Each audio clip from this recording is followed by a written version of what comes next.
Anna. Welcome everyone to Davos Worldwide. These are really important side conversations that we're having as a lot of world leaders are in Davos right now, having meetings and discussions on what's important for 2025. So during this panel today, we're going to be touching upon a very important topic, which is the voice of the new generations. What's happening with family offices, some of these emerging voices that are talking about new value systems, impact, peace, lots of things going on at the macro level. We have also in the background a huge technological revolution with artificial intelligence coming into play. So I know we're going to have a very substantive conversation on what matters to these new generations and to families who typically control 80%, 70% of most local economies. So this is really where the flow of capital is, where a lot of the power is at the local level, and that's the conversation we'll have today. So I do want to start with Paula. We were just talking about Los Angeles, and we've been all impacted by seeing these really tragic images and the devastation that Los Angeles has experienced in the last few weeks. So we're so eager to hear, Paula, how we can help and your efforts in leading some of that those resources that are going to the LA ecosystem. So please share with us first, maybe if you can introduce yourself briefly and the efforts that you're leading.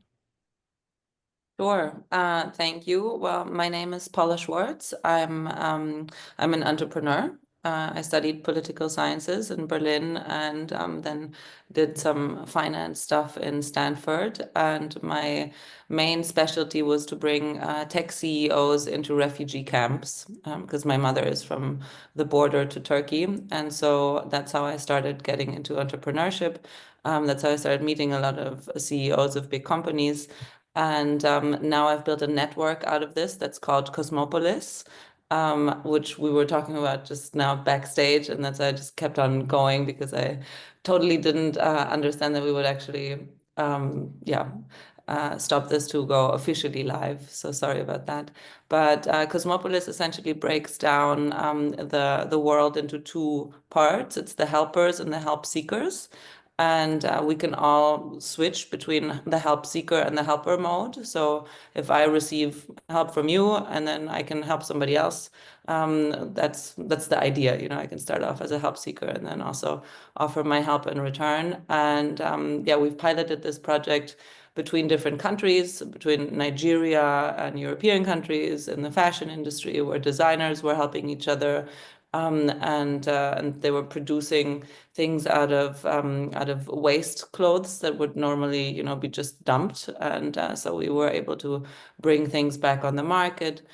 And so, that's essentially what Cosmopolis is doing to help help seekers and to help helpers enable one another in different industries. And of course, Davos is very important for us right now. That's what led us essentially also to the wildfires in Los Angeles, because of course there's a lot of celebrities who don't know the vastness of what they could do, and we got in touch with people like Jennifer Garner and Eva Longoria, and brought them together with, for example, Save the Children or the Red Cross, and also enabled people to open up their homes in a more safe way in order to help many individuals. So we enabled people to track, who are they helping, how far are they willing to go, and we also have a phone service connected to that, so that they can actually say if there's an issue coming up, so that we can provide mentorship with that, because the world is not a paradise place at the moment, and we just want to make sure that we can provide the ecosystem for people to help as effectively as possible, together with other companies and together with other people that they find cool.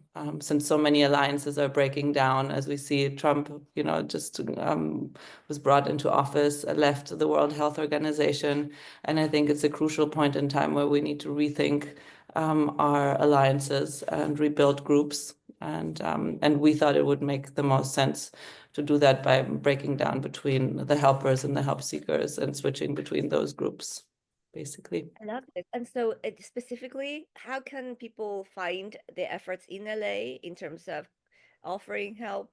And if there are any of our audience members who are seeking help, could you share with us how to download the app or which website they should go to? Sure, you can just go to www.cosmopolis. So that's with a C, Cosmopolis. Cosmopolis, it's the world city in Old Greek. .app. That's the website. And if you are there, then you can sign up as a helper or you can sign up as a help seeker. You can also sign up as an NGO and request for bigger groups of people to help. So let's say you want to help a lot of refugees in the United States right now. You can say how many people you would want to help. You can ask to be brought in touch with them, and then there is a check, obviously, to see, if you're a legitimate NGO or not, so that we hit the security targets that we as a organization need to also provide in order to make people feel safe. And you can be a company that can issue a help offer. And so as a helper, you can issue a help offer. You can say, I'm offering my house, I'm offering mentorship, I'm offering even financial support, psychological support. Maybe you're a psychologist. And as a help seeker, you can make a help request. You can categorize it. You can put a keyword to it and say, it's for the wildfires in Los Angeles. It's for financial support, for any kind of support. And then an investor or a donor can come in and say, hey, I totally relate to your story. I watched your video, because video is also possible. So you can speak into the platform and say, hello, this and this is my problem right now. And the best is, if you're willing to give back as well. If you say that if you help me out, I'm willing to help others out afterwards. And that's how it works. Yeah, the information. I know a lot of us feel powerless right now, and so this is a really concrete way in which we can contribute. I'm gonna move on to also introducing the rest of our amazing panel. Natalia, you are in Beverly Hills right now, and Correct. so Yeah. I know this is close to home to you. But share with us a little bit more about your background, and then I have a question for the entire panel that I will kick off with. And thank you, Rebecca. So I'm Natalia Sokolova. As you know, I live and reside in Beverly Hills with my two sons. I'm a second generation family office, but I do everything right now with myself, not really connected to the patriarch of the family. When I was 17 years old, I was told that I'll never walk again. So I was given a wheelchair after bad car accidents for the rest of my life, and fighting for my life, and then overcoming that gave me the ability to understand the power that we have and we don't appreciate. So I've helped a lot of people throughout my life to, from getting out from the wheelchair to supporting them in different shapes and forms. And through all that experience, I created a philosophy that I call True Wealth. It's basically finding out what is, what are the different areas of your life and how can you improve on every single one of them. Because if you make a lot of money, it doesn't mean that you have a really wealthy life and healthy and abundant life. So I even wrote a little book on that on Amazon. But the whole point is to really help to, in a way, a little bit what you're doing, Paul, about on a different level, not specifically connect, but also saying, okay, how can you do to give back? What can you do to make your life more purposeful, fulfillment? What are the people who already accomplished something can help to, help entrepreneurs, can help people around them to become who they want to become. So it's kind of just the philosophy that makes you think about what's important to you and what's not important to you, and how you can help others to achieve the success and the virtues that they want to achieve. So obviously we cannot have a really good and fulfilled life if we don't feel safety for our family, safety for our homes, safety for our loved ones. So my focus for the family office, from the technology, from our incubator, accelerator, to just investments in the different areas, we focus on a safety and security technology primarily. The area is a little bit of wellness, but number one area is really safety tech. I'm personally focused on SETA Cares, which is a school safety and technology program.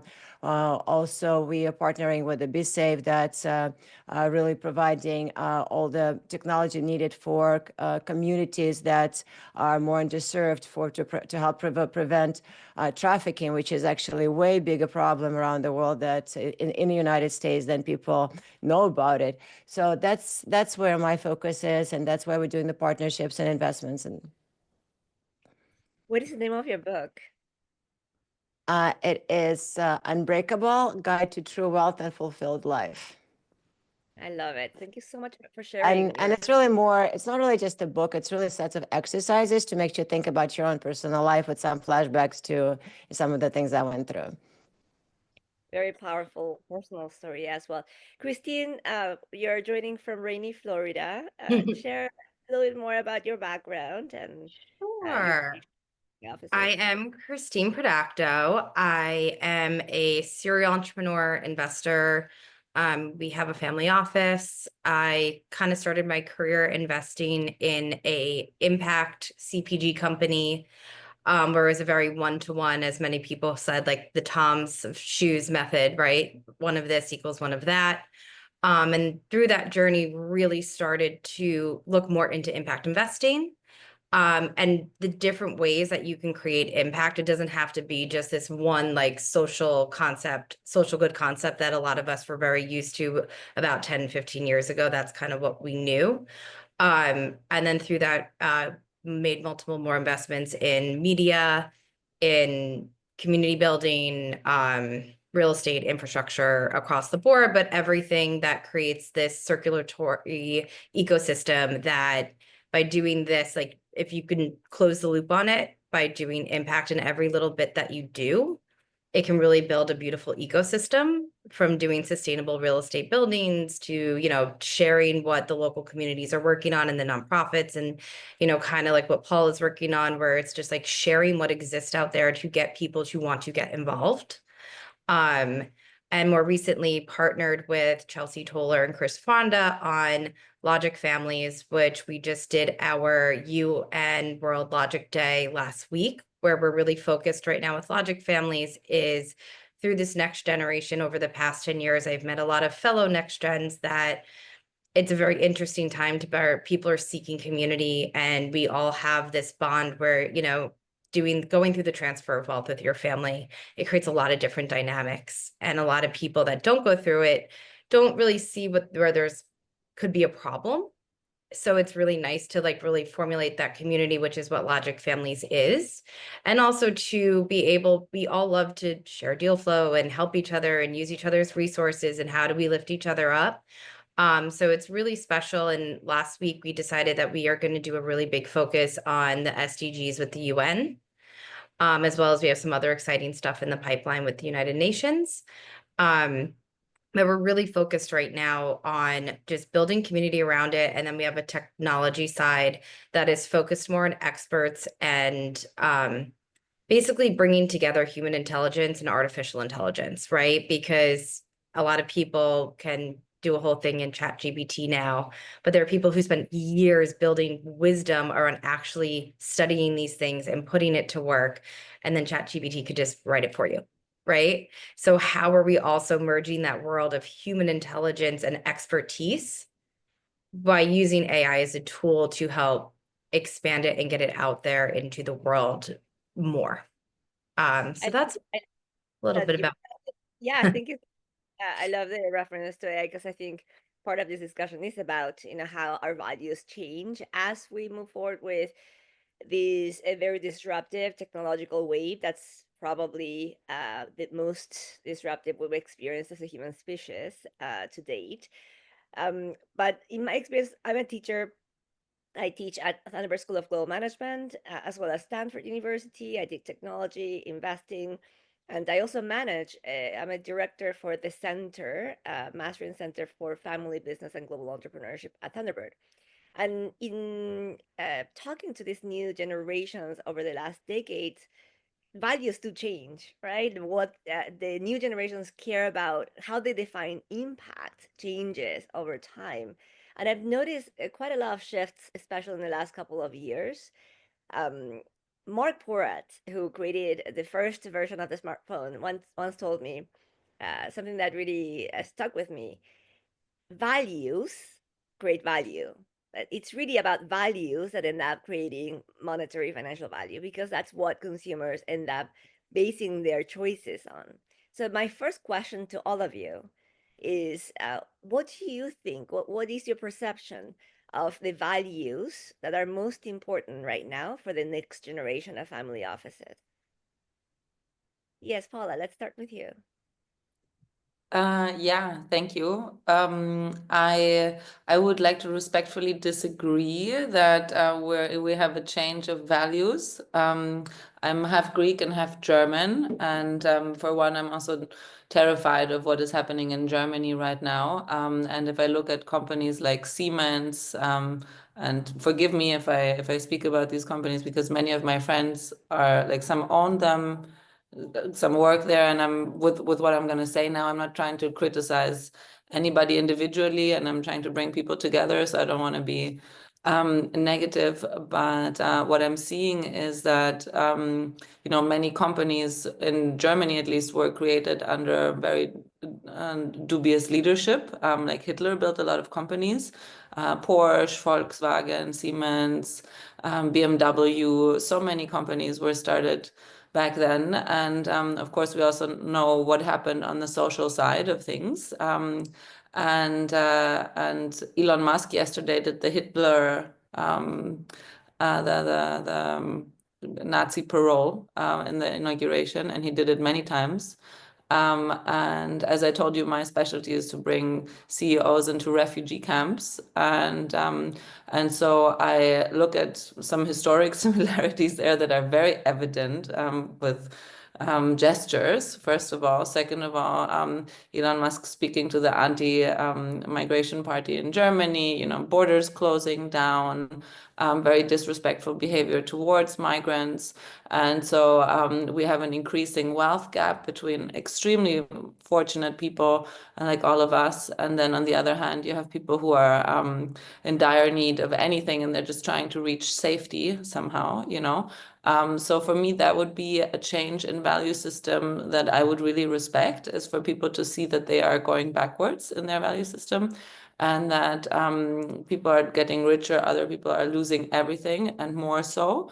And we're not empowering the help seekers. We're just not. And we're not seeing value in them. We're pushing them even further away. And I think that I think that it's time for a different economy. That's why I'm building what I'm building. Well, I'm to understand, are you arguing that the values, some of the flawed values, are continuing on? Is that your argument, that we have I a don't like I don't think that we have a change in a value system. The words "grab them by the pussy" has also fallen many times, sorry. But or similar words. And I run my own office. I stepped out of my family because I have two brothers, and they refuse to work largely with women. Like they didn't want to work with me. And so I stepped out and built my own stuff, and I'm very thankful for it, and unfortunately it was very necessary. And I think that it's time for a very strong female leadership, which is why I want to be me, and I'm trying to do my best here. I gave birth 4 days ago, which is why I'm a bit tired today. But I think that women need to go and kick ass right now, and really stand up for some change. very And impressive here after 4 days. We're so happy for you, and congratulations. I want to go to Christine, because you have built brands as well. And when you're talking about AI versus human intelligence, I think we do face right now a fork on the road, where people are very confused about all the options, and impact on the business side, there's a lot of nomenclature, productivity, efficiency, reduction of like there are a lot of values that are very much efficiency driven. And then you talk to new generation members and their heart is somewhere else. And so I would love to hear your thoughts on what are some of the prevailing values of these new generations, especially in family offices, as you hear from the Logic Network and other peers that you talk to regularly.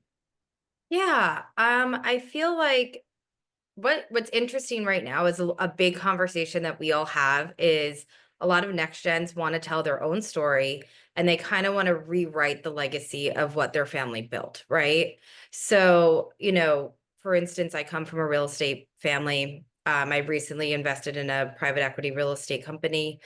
And, my dad was like, "We'll just build a building." I'm like, "Well, what if we built a building that's more sustainable, right? Had cleaner, like geothermal water and energy." And he didn't understand it. And through this process, I've been showing him and explaining him that if you do these things, it creates a longevity in the building and how it can be upheld versus doing it the way you used to. And a lot of our battle that I see with my community is we're really kind of being bullish and pushing forward that we want to rewrite that.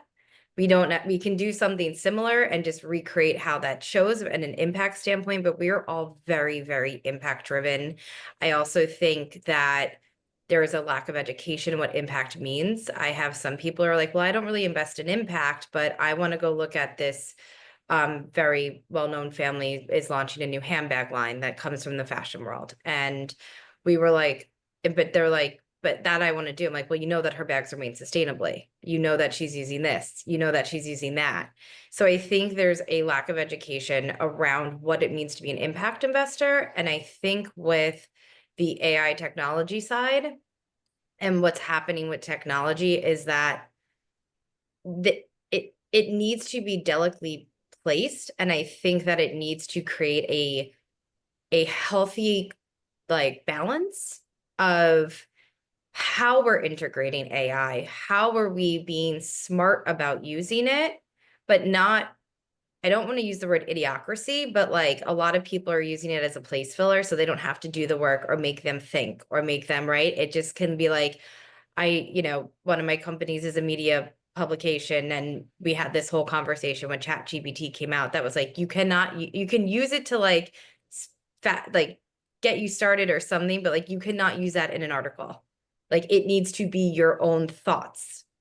And it's very interesting. That's just on one side, but it's really true. If you're not using your brain to do all the things that you studied in school and do all these things, AI is meant to be a tool to help you with maybe your time or your bandwidth so you can spend more time doing certain things, but you need to still put your human intelligence and expertise behind what you know and what you studied. So I think right now we're in this interesting time of we're seeing so much AI wanting to push through, but also it's hard, right? Because we don't really know exactly what. Everyone has a lot of ideas of what it's going to do. We have maybe a little bit of an idea of what it's going to look like, but until it starts getting integrated into our lives, I think that we just need to be very proactive on truly kind of making sure we understand what they're trying to integrate into this everyday life. And is that the best use of the AI? And is that actually going to help the human intelligence side and us as humans, what we want to see in the world, and make sure that it's not going to overbear the impact and the ways that we I know from my community, we really want to see this kind of new world be reborn into a healthier circulatory ecosystem where we have more, it's just healthier, and communities are lifting each other up versus tearing each other down, and really start to bring it together. Yeah, the concept of community comes back, and Paula was emphasizing that as well. What I'm taking away from a lot of the interesting comments that you shared, Christine, is this notion of we have to rewrite or revalidate what it means to be human and what are some of the most intrinsic human values. Because of course we care about social impact, environmental impact, and all of the ESG milestones that we have set for humanity. But now we have another one, which is, do we value human contributions to creativity, for example? If we have a product made by artificial intelligence in its totality versus made by human, is that going to have a premium value as made by hand has had for some time? And those are value systems that will determine consumption, and that's why it's linked to value, monetary value at the end of the day. And these new generations, all of you, will help shape some of that story on what we care about, and Can I and add the, something to that might be a bit woo-woo to say, but we're looking at innovation that enables us to grow enormous zucchinis, for example, or like to grow food in no time, and to even grow organs and things like that. And I've noticed recently that some people around me who are very good with innovation and like world class, they have a very difficult relationship with pain acceptability is the word, I think. So basically, like you work so hard that you don't really feel the pain.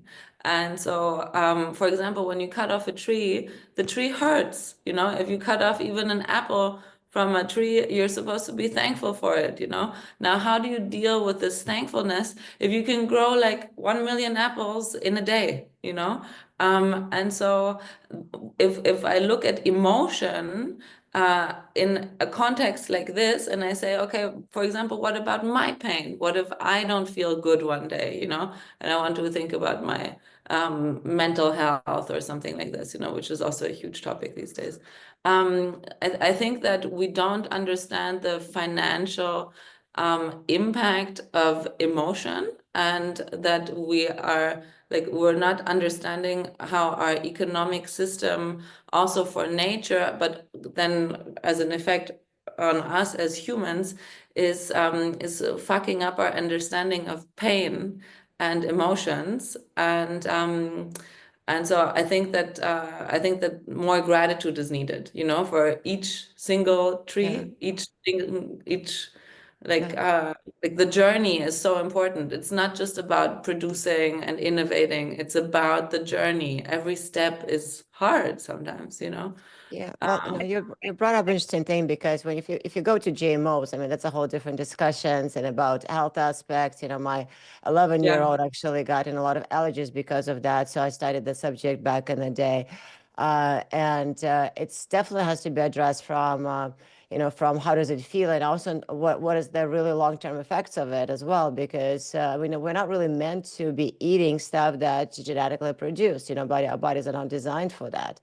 But going back a little bit on your prior subject, my 19-year-old and his friends, what I see with that generation that's coming up right now to, in our footsteps, I mean, they're very authentic. And that's what I really like. They may be different, but they really speak from their heart. They know what they want, and they're kind of true to themselves. They don't try to bend into the society. They create the path that they're going to. It's like, okay, I want to do that, and I'm going to figure out how to do it.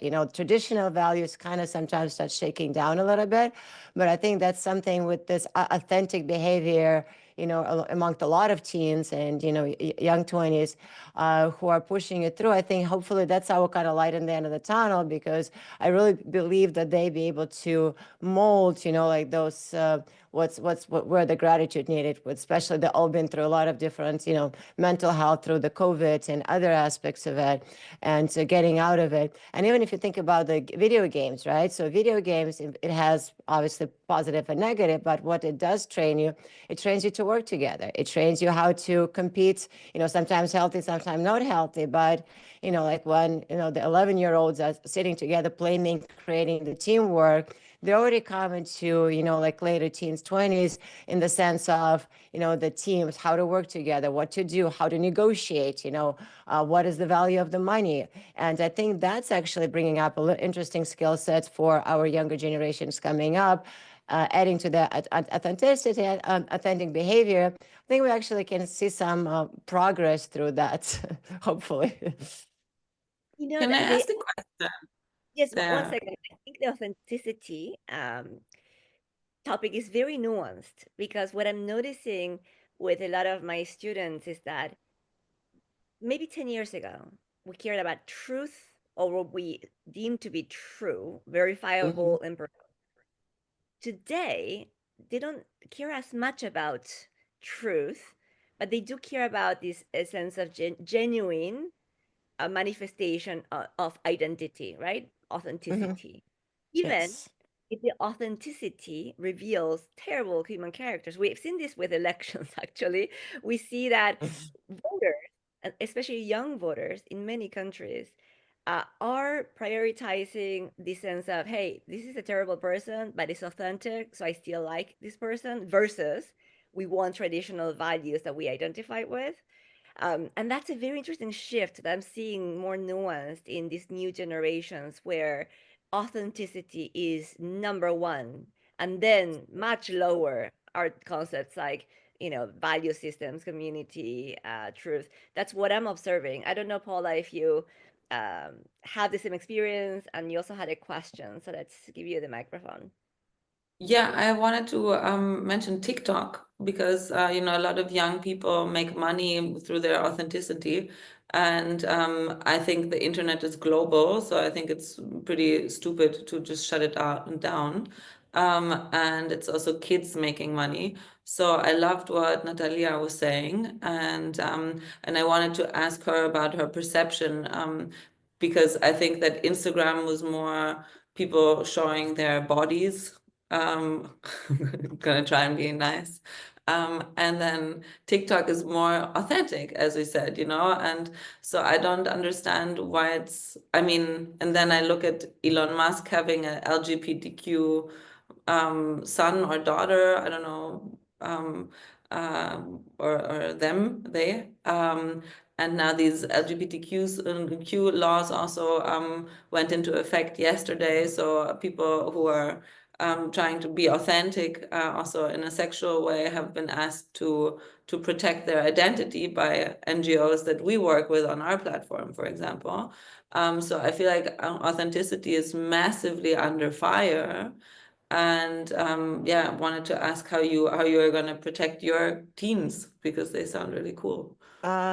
Well, I mean, for the social media, the only thing actually, I think like scrolling, that's really just proven to cause ADD, because when you constantly scrolling, your brain cannot, especially developing brain, cannot absorb the information. So it's making, and I'm sure you see it, when you work with your students, ADD is getting increasingly worse, and keeping kids on focus getting much harder. And I think part of it is because not only just insane flow of information, but constant scrolling. And that's kind of one thing. Okay, you can watch whatever you want, but as long if you want to scroll only like limited amount of time, you can do it for a day.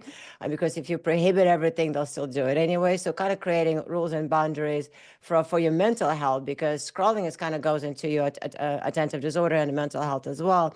But overall, I think, they're going to be exposed to everything anyway, because it's really almost impossible, and the more I think you protect your teens from stuff, like you have to be also a smart parent, because if you completely shut them out, they'll find other ways of doing it, and they'll be even worse. So it's about open communication and explanation. It's like, why, not just saying you can't do it. But also, like going to TikTok, and I was actually talking to my 19-year-old about it. What makes who is successful in TikTok is, number one, who can obviously grab attention, somebody fun and interesting, but also who provides content that's either entertaining or educational, depending what you're looking to. So, I mean, it's those who succeed on social media, I mean, it heads down to them, because to be able to grasp attention and to be able to kind of be the person that the teens are listening to, I mean, that takes a lot of skills. It's not a simple thing to do. Mm. We parents were navigating so many difficult decisions, right, with our children and teens. Yeah. I Um, think I can jump in here for a second. I actually have a dear friend of mine who launched a social media app that has a focus on mental health. And Lance Bass is her head of growth. And he did a post on Friday, I think, about their new app. They're still in beta. And she said over the weekend and the past week, she has gotten thousands on thousands of people begging for her platform because they don't feel safe on any of the other platforms anymore. And they want off and they want on. And I was talking to her about it. And I was like, what is your, we talk about it all the time, but like, why now do you feel this way? And she's like, I feel people feel now more like they're targeted and they're kind of like a pawn in this like game between these billionaires in power who are like, how are we going to play this to benefit us, not benefit the actual humans who are using this to share their stories or connect with other humans, right? So I was like asking her what her personal outlook onto the social media right now, kind of epidemic, I guess, if you want to call it. And she was like, I think that there needs to be a platform for humans and then a platform for businesses, influencers who are helping businesses, things like that. But for a true human to human connection, she's like, obviously she has her own, but she's like, I think we will see more platforms that are more about authentic connection and less about trying to get your mission across and having authentic gather groups where it's like, if you like to hike and you're in LA, here's a group for you.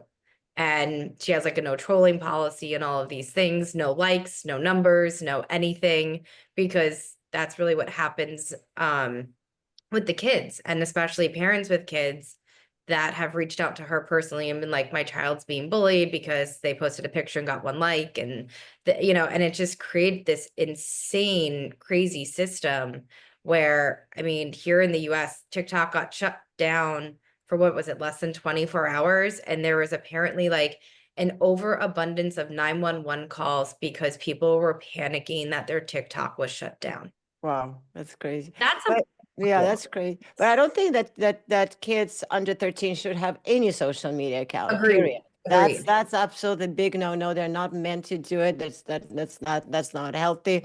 And parents should put the parental control in not allowing kids under 13 to have their accounts.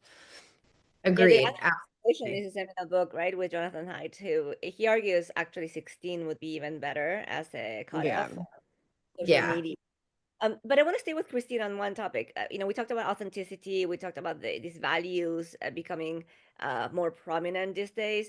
And you're talking about community and real connections. And I think that's a really important point.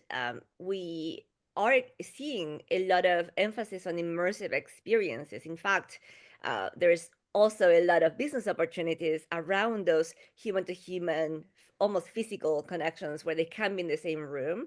And in my opinion, that is a result of also too much technology that's creating a backlash, and people just want to be in the same room and have a normal human connection experience.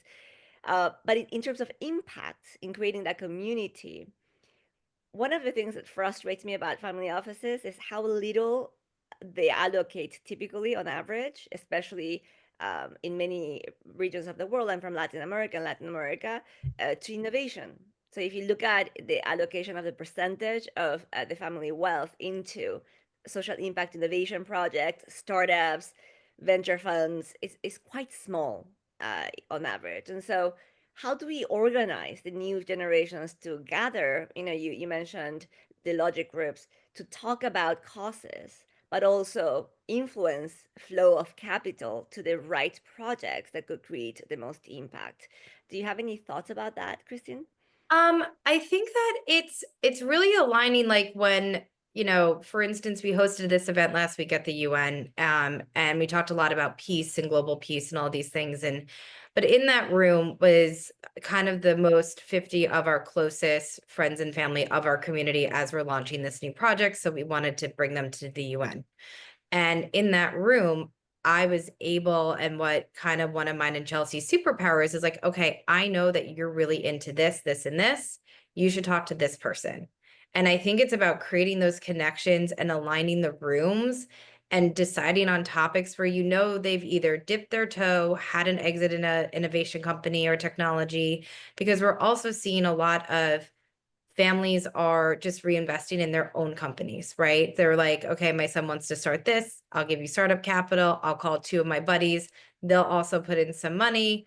and here we go, right? I think it's really we're at this interesting point in time where it's education, community building, and just really strategically putting people that that probably would hit it off and have similar values, and both are investors, to let them go talk, instead of, that's what we're trying to kind of do with this community. It's like, you don't need me to always make that introduction. You don't need Chelsea to always make that introduction, or Chris, but like, if we can continue to curate rooms thoughtfully and bring in innovators, and we're talking to a few people about building these innovation hubs and different things where people can just come and connect and have open conversations. And I think that's been a very interesting thing that we've seen at a lot of family offices, is there's a way to have an open conversation about what you'd like to invest in and what you're excited about, without it educating people on how to not sound solicity, but to say, like, this is what I'm really excited about. Are you really excited about it? Would love to talk deeper about what you've done versus what I've done, right? And Yes, if you're not educated on how to talk like that, right? They come off like, I'm invested in this and I'm so excited and they're still raising, and you're like, ooh, don't do that, But how are they yes. gonna know if they don't know, right? And that's, I think, the balance, because a lot of these family office events are allergic, right, to solicitation, to any pitches. You want to have an authentic conversation about interest, but at the end of the day, if money doesn't move to where it has to be to empower these projects, then impact is going to be limited. So I think we need to really come up with a really acceptable, organic way of helping guide this flow of capital to the right applications, but allocations. But we need to do it by respecting the conventions of these meetings. Paulo, you had a comment to add? Yes. Yeah, I think that it also needs to be discussed how innovation can be supported within a family office, because we were talking right now, I think, of between family offices. How do they inspire each other to become more innovative? And as individuals who produce a lot of wealth can also grow very old these days. The time frame of one person being the sole creator, let's say, of the money, and then like I ran into this person who's 75 now and who's having a kid next month as well. And his oldest children are almost in their 40s, So after 40 years, you have a new heir coming in. And of course, the firstborn is a bit pissed off and is like, I wanted to take over the family business. And then what do you do if there's like an ex-wife, the old kids, then suddenly there's the new wife, there's the playful generation. And so I think the redistribution of assets into the next generation, given the increasing lifespan of individuals who create the wealth or who manage the wealth, I think that is a massive topic. And I think it's an opportunity again for us women to like come in and say, okay, we need to change the setup a little bit because there's more people coming in. And I think gamification there is also a very good answer to say, okay, why don't we say the person who is the best in these things, management, money management, allocation of wealth, so that it is you can track how high it goes in what period of time, and how replicable is it for the team? How manageable is it? How legal is it? How scalable is it?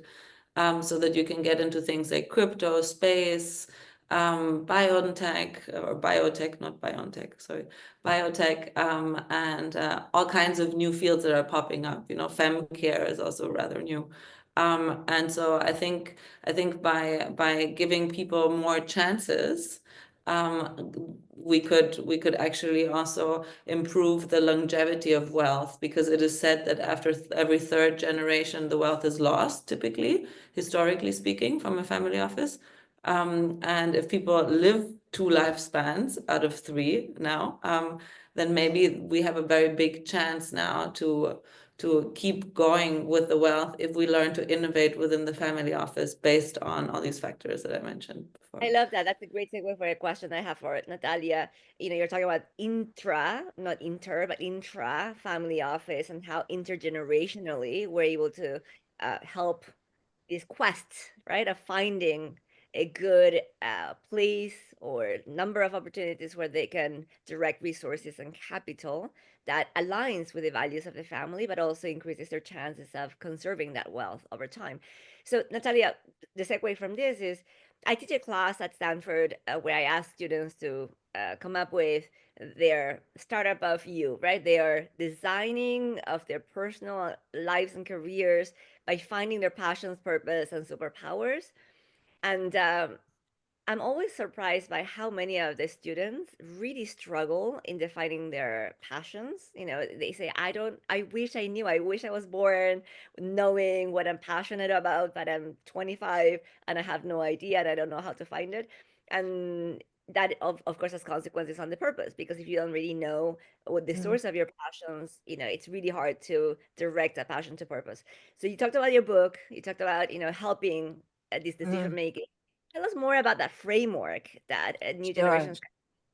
Yeah, and that's really good because that's what I'm actually going through my 11-year-old, because he was like, "Mom, I'm already 11. I have no idea what I'm going to do with my life." I was like, "Chill." And but realistically, what I recommend to do is to kind of just create one column of the things you love doing. Whatever your just hobbies. What's if out of your free time, what are the 80% time you spend on your free time? Reading, whatever it is, just write down those activities, right? And then write down the qualities that you believe you have, and that the skill set that you believe you have, also from and write that down with the good ones. And then write down the third one is something that you absolutely hate doing, that's something that you don't want to be doing. So out of those three, like out of those two, the first one with something you enjoy doing and the skill set that you have, see which one connects together. And then, kind of take out the stuff that maybe, obviously we all have to do certain things that we don't like to do. That's part of any kind of job or anything, but generally speaking. And then, like you have the beginning, a framework of activities that you like to do versus the skill set that have those activities. Then you go into the fourth one, you research the jobs that will fulfill those criteria, or jobs, industries where you can apply that. And then you do another cross-reference. Okay, out of that list that I just researched that's out there, what would be most fit in the positions that I have, or the things I enjoy doing.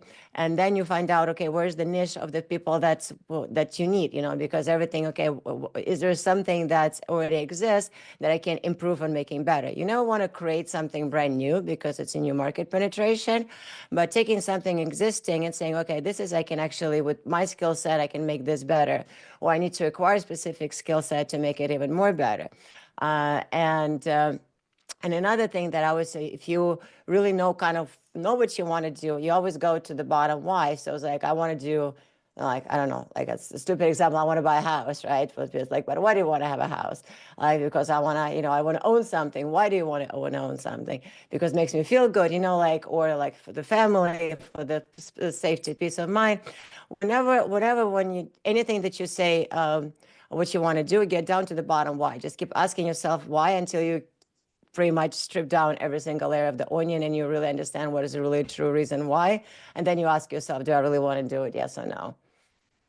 I love that. That's such a step down process, step by step process, which is very easy to follow and tangible. So thank you for sharing that.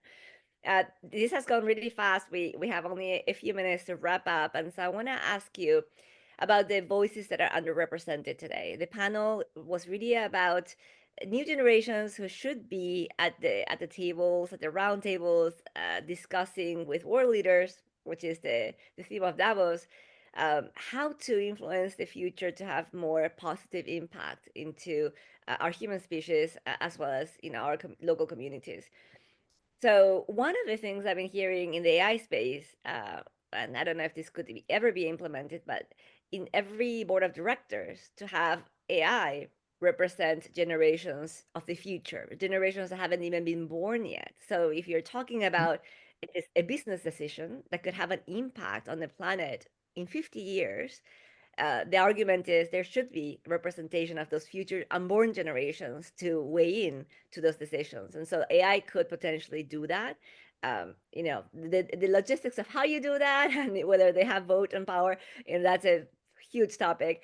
But just an idea as a little appetizer for all of you to maybe weigh in on where are these spaces where we should have more representation of these new generations? Paula, you talked about more female power as one of the examples. So do you want to expand on that and how we can create more room for these powerful voices that today don't have representation at WEF, Davos, and similar events? Yeah, so I mean, I've also been seeing AI where it talks about you like duplicating your boyfriend. Like my my boyfriend, for example, duplicated himself into an AI and said, "Here, if I don't have time to answer your questions, you can ask that thing." And I was like, "No, I'm not going to do that." But with refugees, I think it's difficult if you think them into the equation. I'd rather have like a black box where I can say, what does a world look like where we prevent this strategically from increasing as a topic. So I don't want to ask a victim or someone who has lost their home. I want to see how I can save the home. I want to play Minority Report and like prevent things a little bit before they're happening, essentially. Without becoming a mega spy or anything like that. But I think that we should criticize the world that we have and try and build a better model.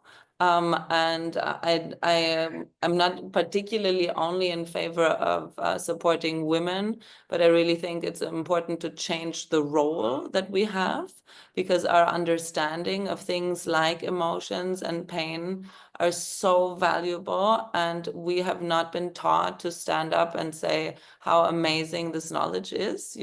I think we're not loud enough, and I think we're not present enough, and I think we need to go into the room and say, no, this is wrong, what is happening around the world with nature, with space, with human dignity. It's just wrong. And it's not that we hate everybody. It's just that we know better. Like, my body knows how to produce a human in 9 months without me doing anything. And like, I have so much respect for this experience also that I went through for the 3rd time now.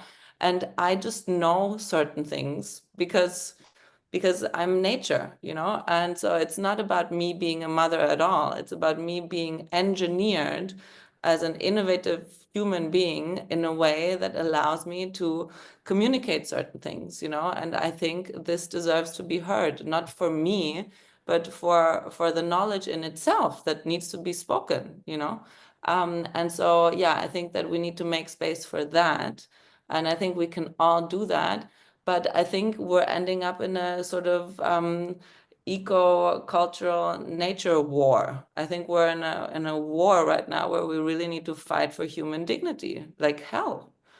Because otherwise people do the Nazi signs in the inauguration, which is not okay. That's a declaration of war in itself. And if we don't answer to that by being more human, then we lose, essentially. Thank you, Paula, and thank you again for being here 4 days after you give birth. That's very much appreciated.